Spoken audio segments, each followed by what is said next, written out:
محمد علی جناح نے کہا 1940 کی پوری دہائی میں کہ جب نیشن ڈکلیئر کیا مسلمانوں کو، کہا کہ ہمارا کلچر ڈفرینٹ ہے، ہماری زبان ڈفرینٹ ہے، ہمارے رسم و رواج ڈفرینٹ ہے، تو قائد اعظم جو تھے وہ آپ کے خیال میں درست نہیں کہہ رہے تھے اس وقت؟ اور وجہ یہ ہے کامران بھائی کہ پاکستان بنا تھا مسلمانوں کے معاشی اور سیاسی حقوق کی وجہ کے لیے، نہ یہ اس میں جو کلچر ولچر کا مسئلہ نا، یہ بڑا گمبھیر مسئلہ ہے، اس لیے کہ ہمارے کلچر میں بہت ساری چیزیں مشترک بھی ہیں، کچھ الگ بھی ہیں۔ ہماری موسیقی، ہمارا کھانا، ہمارا رہن سہن، ہماری زبان، اردو زبان ہندوستان میں اس کی افزائش ہوئی ہے، تو اب کیا اردو جو ہے وہ آپ اس کو بولیں گے کہ اردو کو بھی بوائکاٹ کریں کہ وہ یہاں پہ کیوں ہے؟ تو دہی بھلے سے تو کلچر نہیں بنتا نا سر۔ نہیں آپ کو جب بھلے پکوڑیاں ملتی ہیں یا مہندی کی رسم ملتی ہے یا چار ڈانڈیا ڈانس ملتے ہیں، یہ تو نہیں ہے کہ آپ اپنے کسی دوست یار کو اس کا فائدہ پہنچانے کے لیے فلمیں ادھر منگانا شروع کر دیں۔ یہ بھی صرف کلچر صرف زبان بولنے سے نہیں ہوتا، کلچر اس کی ٹرانسکرپٹ جو ہوتا ہے، اب لکھا ہوتا ہے نا، اس سے آپ جا کے اردو جا کے ہندی رسم الخط میں لکھتے ہیں، آپ ایلین ہو جاتے ہیں، مکمل طور پہ ایلین۔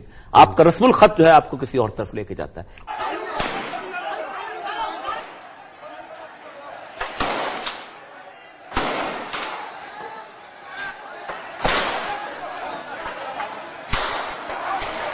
تو یہ مسئلہ میرے خیال سے نظریاتی جنگ کا نہیں ہے، مسئلہ یہ ہے کہ ہماری ریاست نے ایسی نظریہ سازی کی ہے کہ انہوں نے یہ اس چیز کو اتنا زیادہ ایک تاثر کو عام کر دیا کہ ہندوستان ہمارا نظریاتی دشمن ہے، ہم پہ غلبہ رضا اس کا مطلب انتہا پسند ہندوؤں کا بھیانک چہرہ عوام کے سامنے بے نقاب کرنے کا سارا کریڈٹ مہاراشٹر کے انسداد دہشت گردی کے سربراہ ہیمنت کرکرے کے سر ہے۔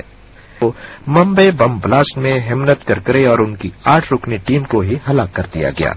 ہیمنت کرکرے اور اس کی پوری ٹیم کو کیوں اپنی زندگی سے ہاتھ دھونے پڑے؟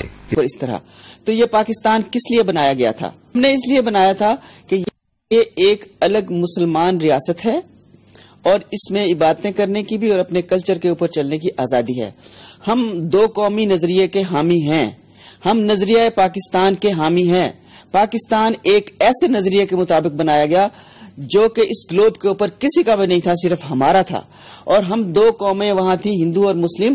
ہم ان کے غلام بن کے نہیں رہنا چاہتے تھے، ہم ان کا کلچر نہیں اپنانا چاہتے تھے، ہم ان کے نوکر بن کے نہیں رہنا چاہتے تھے۔ اور ہم جب بات کرتے ہیں انڈیا کے حوالے سے، ہم جب بات کرتے ہیں کہ انڈیا کے کلچر کو یہاں نہیں آنا چاہیے یا آنا چاہیے، تو ہم کتنے بیکورڈ ہیں۔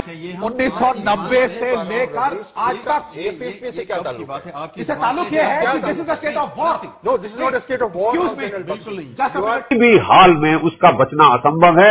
کم سے کم 10 سے 15% اس کی پاپولیشن ودھونس ہو جائے گی۔ اس کے کوئی گنے چنے 10 شہر ہیں، وہ پورے کے پورے تباہ ہو جائیں گے۔ Pakistan will cease to exist as a viable nation. آپ لوگوں کا جو اسٹیبلشمنٹ ہے، آپ کا جو ایجنڈا ہے، جس آپ پاکستان کی قومی نظریاتی روحانی اساس کے خلاف کام کر رہے ہیں، آپ کنٹرول کو پرماننٹ لائن آف کامرس بناتے ہیں، آپ پاکستان اور انڈیا کے درمیان بارڈر ختم کر کے ایک کامن کلچر بنانا چاہتے ہیں، اور یہ سارا ایجنڈا وہ ہے جو انڈین فارن پالیسی کا ہے، اور اس کے ہمارے پاس ثبوت ہیں۔ میں جاننا چاہتا ہوں، کیا آپ کو نہیں لگتا کہ اب انترراشٹریہ سمودائے کو کچھ جواب لینے چاہیے پاکستان سے، جس کی حرکتیں ایک روگ اسٹیٹ کی طرح دکھائی دیتی ہیں، اپنی پرتیروھک شپندا؟ جنہوں نے عورتوں کو، ایک سیکنڈ میری بات سنیں، انہوں نے عورتوں کو مرنے دیا، میں نے اپنی اس میں آرٹیکل میں بھی لکھا ہوا ہے، انہوں نے عورتوں کو مارا، سر عام مارا، انہوں نے مردوں کو مارا، انہوں نے ذبح کیا لوگوں کو۔ کون سی تاریخ کس طرح نے بالآخر مجسٹریٹ کے سامنے سمجھوتا ایکسپریس میں ہونے والے بم دھماکوں کی ذمہ داری قبول کر لی۔ یاد رہے، فروری 2007 میں سمجھوتا ایکسپریس میں ہونے والے بم دھماکوں سے 68 افراد ہلاک اور 100 سے زائد زخمی ہو گئے تھے۔